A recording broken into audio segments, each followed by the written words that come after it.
Hello and welcome to the English Deep Dive. I am so pleased you are here today for what might be the most important lesson of your entire English journey. Let me ask you a question. When you speak, are you consistent?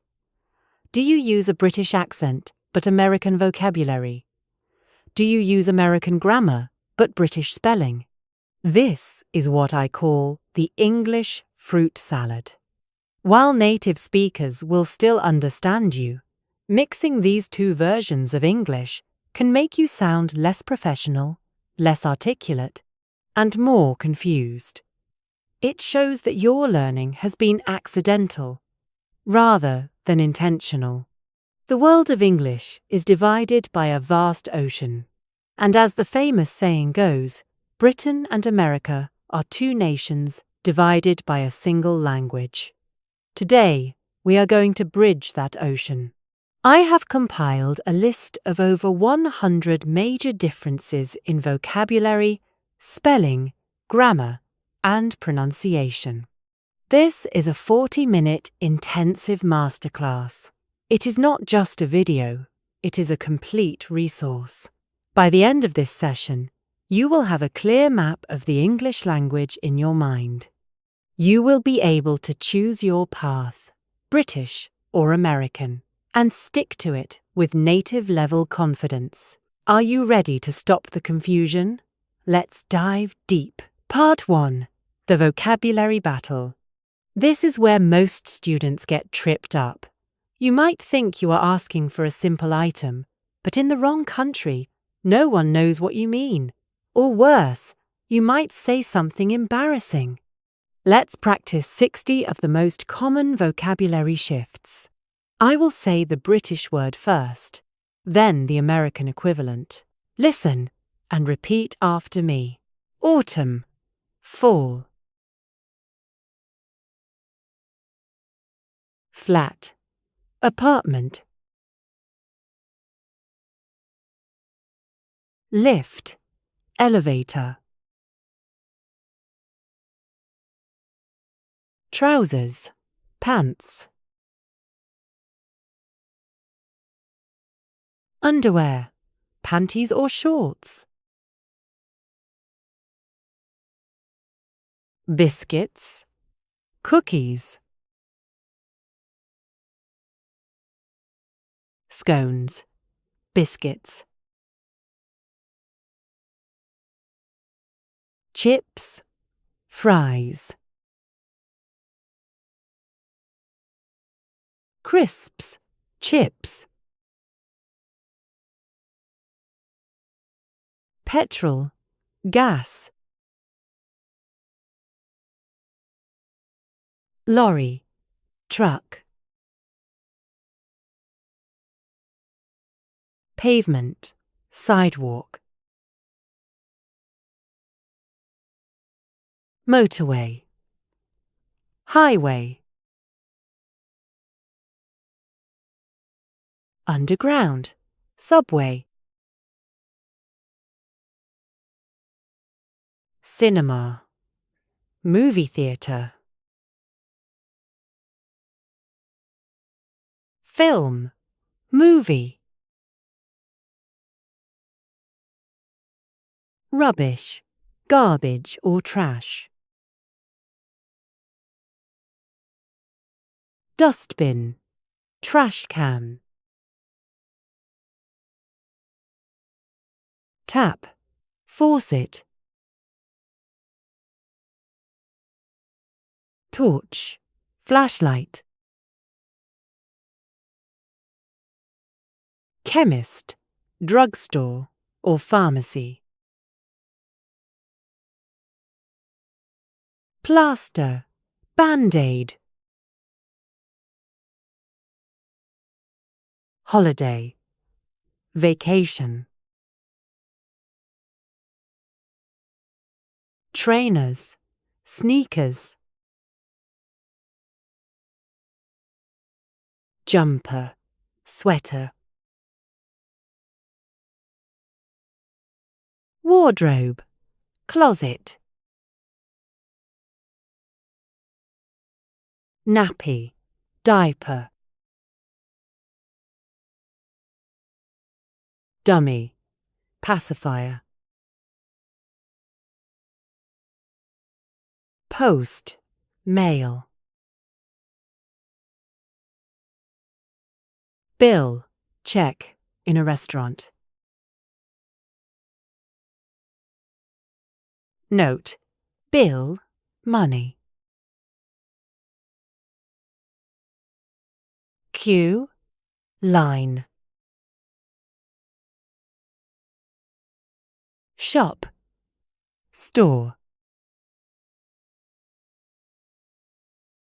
Sweet, candy. Aubergine, eggplant. Courgette, zucchini. Coriander, cilantro. Maize, corn. Tin, can. Bonnet, hood of a car. Boot, trunk of a car. Windscreen, windshield. Indicator, turn signal. Rubber, eraser. CV, resume. Timetable, schedule. Football, soccer. Pitch, field. Handbag, purse. Wallet, billfold. Holiday home, vacation home. Garden, yard. Holiday maker, vacationer. Public toilet, restroom. Ground floor, first floor. First floor, second floor. Takeaway, take out. Pyjamas, pajamas.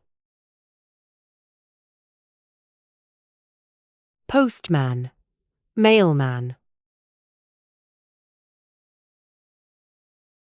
Shop assistant, sales clerk. Part 2. Spelling secrets. If you are writing an email, a report, or a message on LinkedIn, your spelling is your signature. You must decide if you are using the Oxford Dictionary or the Webster Dictionary. Mixing them is a sign of a beginner. The biggest rule is the our versus or rule. British English loves the you. American English removed it to be more efficient. Shadowing. Colour, colour. Honour, honour. Labour, labour. Neighbour, neighbour. Humour, humour. Favourite, favourite. Then we have the ice versus ice rule. In Britain, we use S more often, although Z is technically allowed. In America, Z is mandatory. Shadowing. Realize. Realize. Organize. Organize. Apologize. Apologize. Recognize. Recognize.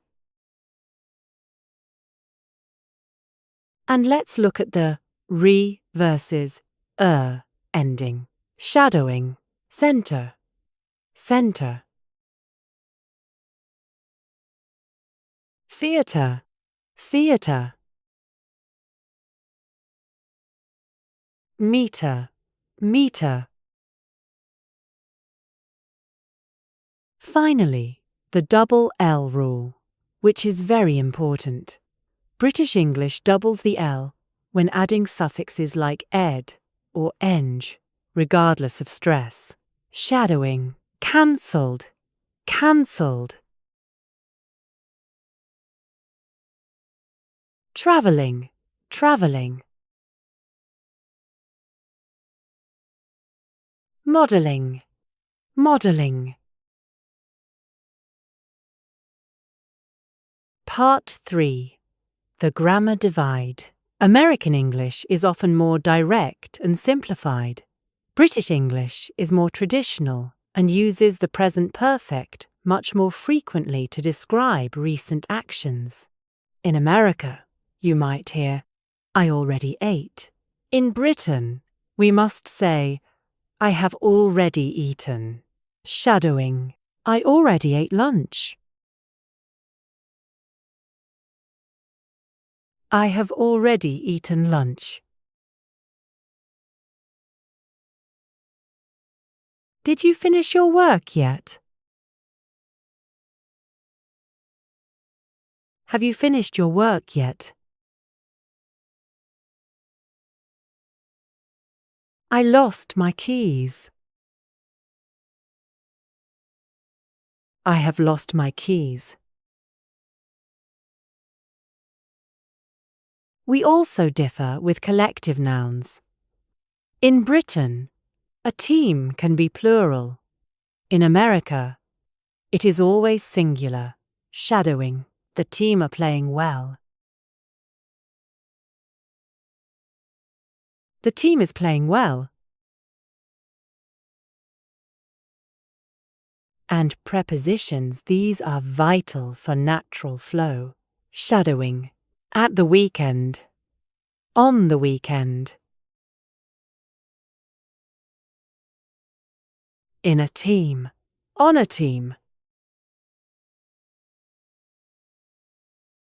Monday to Friday. Monday through Friday. Talk to someone. Talk with someone. And let's not forget the word gotten. Americans love it. British people almost never use it. We just say got. Shadowing. It has gotten much colder. It has got much colder. Part 4. Pronunciation surgery. This is where the real deep dive happens. This is what people hear before they even understand your words. The biggest difference is rhoticity. American English is rhotic, meaning they pronounce the R sound at the end of words. British English is non-rhotic. We replace the R with a soft sound, known as the schwa.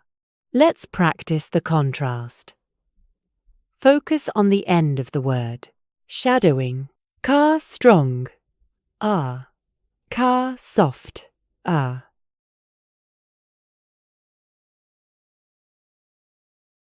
Better strong. Ah. Better soft.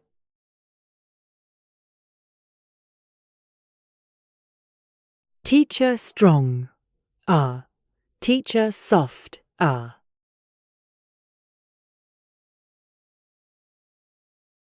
Paper strong, R. Paper soft, R.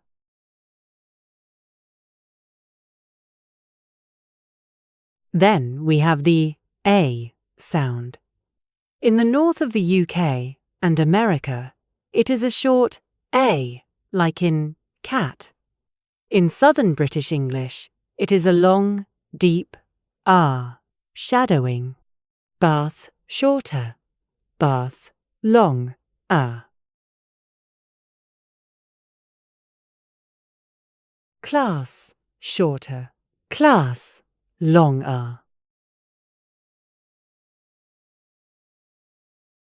Dance short, dance long, R. And the legendary T sound.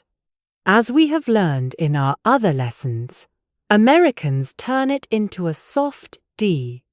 Brits keep it sharp or use a glottal stop, shadowing, wada, water. Button, button. Little, little. Beautiful, beautiful. Part 5. Story Mode. Simon's first day in New York. Now, it is time to relax your mouth and open your ears. I am going to tell you a story about a British man named Simon who visits New York for the very first time. Try to hear the vocabulary confusion in his day. Simon arrived at the airport in New York, feeling a bit tired after the long flight. He wanted to go to his apartment, but he accidentally called it a flat when speaking to the official. He then asked the taxi driver, "Could you please put my luggage in the boot?" The driver looked confused and said, "The what, buddy?" Simon corrected himself quickly. "I mean the trunk." On the way to the city, Simon realized he was incredibly hungry. He saw a sign for biscuits and ordered some, expecting a sweet, crunchy cookie to go with a cup of tea. Instead, the waiter brought him a salty, heavy bread roll covered in gravy. He was absolutely taken aback, but he didn't want to be rude, so he ate it anyway. Later that evening, Simon wanted to go to the cinema to see a new film, but he realized he had run out of petrol. He stopped at a gas station and asked the clerk where the lift was so he could get to the restroom on the second floor. The clerk laughed and said, "We call that an elevator here, and the restroom is just around the corner."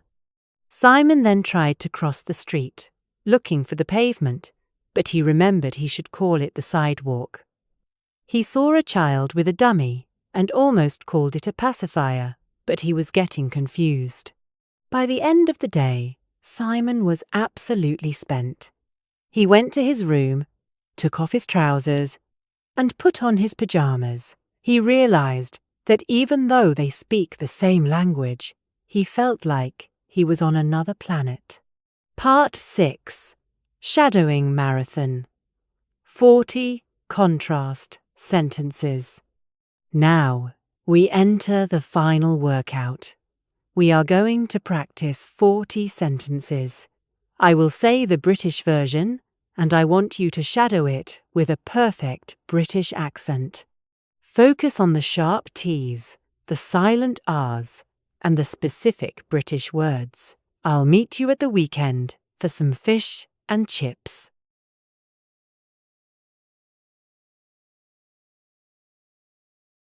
Have you finished your cup of tea yet?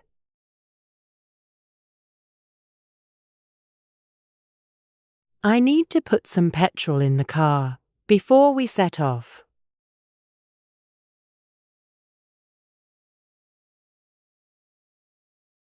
It's been ages since I've been to the cinema.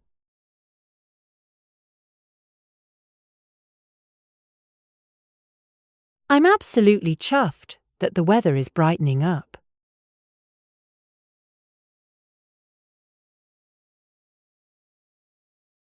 Would you mind standing in the queue for a moment, please?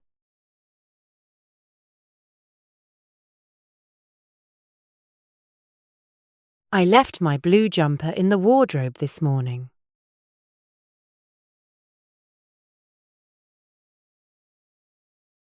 The lift is broken, so we'll have to take the stairs.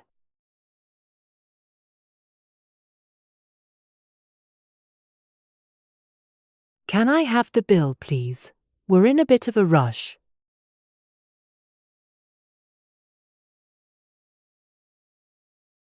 I've just realised that I've lost my mobile phone.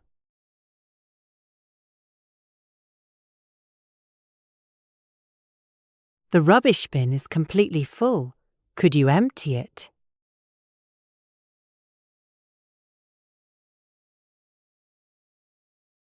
I'm really looking forward to my holiday in October.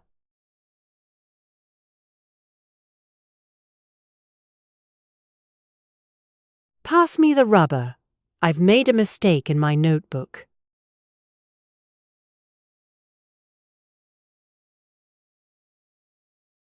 He's a bit of a direct person, isn't he?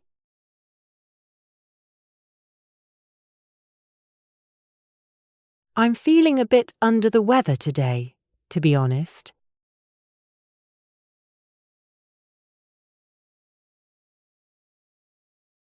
The motorway was absolutely packed this afternoon.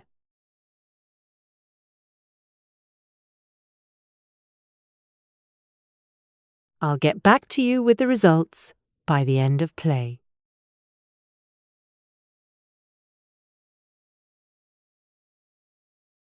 Honestly, I haven't got the foggiest idea what he meant.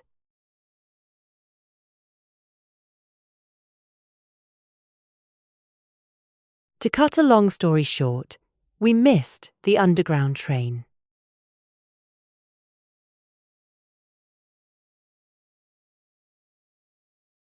I'm over the moon about my new flat in West London.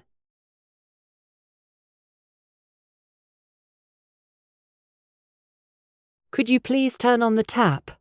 I need to wash my hands.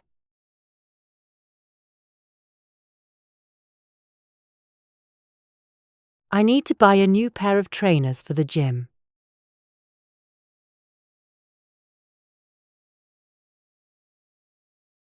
The biscuits are in the tin, on the top shelf of the cupboard.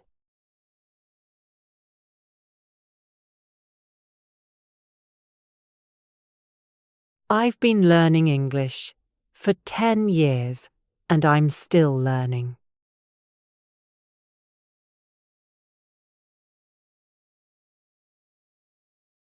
It's not exactly rocket science. Just follow the instructions.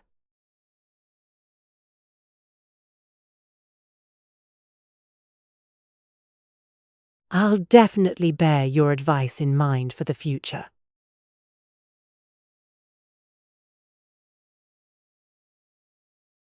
Do you fancy grabbing a quick bite to eat after work?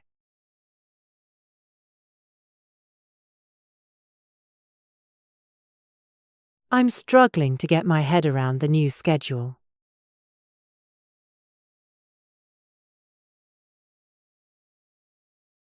We see eye to eye on most things, thankfully.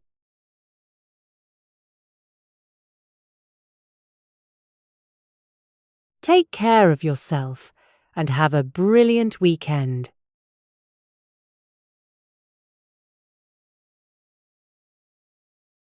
I'm afraid I won't be able to make it to the party on Friday.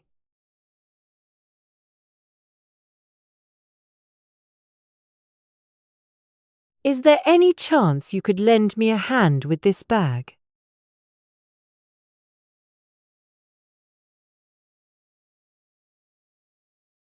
I was completely blown away by the beauty of the Highlands.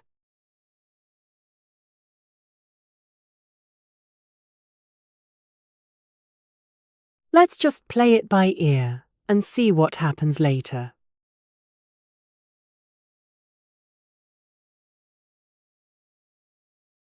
It's high time we started taking our goals more seriously.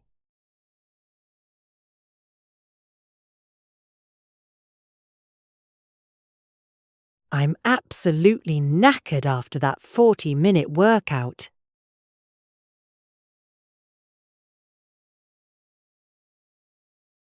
Could you please clarify what you mean by that?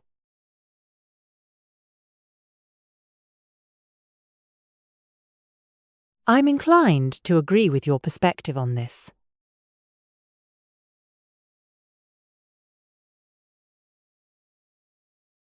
It goes without saying that your help is much appreciated.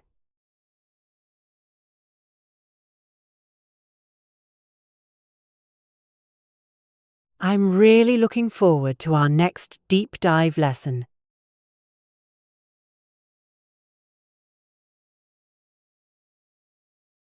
Conclusion. Well done.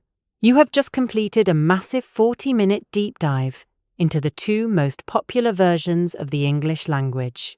This is more work than most students do in an entire month. Remember, there is no right or wrong version. Both British and American English are beautiful, powerful, and global. However, my advice to you as a coach is to pick one path and stay consistent. If you want to sound like a sophisticated professional, don't mix your elevators with your trousers. Choose your accent, master its rules, and speak with pride. If you found this lesson helpful, please click the like button and subscribe to the English Deep Dive. I spend hours researching these subtle nuances to help you reach the C1 level of fluency. Your homework for today. Which version of English are you choosing for your journey, British or American? Write your choice in the comments below and tell me one word from this lesson that surprised you. I will read every single comment and give you my support. Thank you for practicing with me. Keep diving deep, stay consistent, and I will see you in our next lesson. Goodbye for now.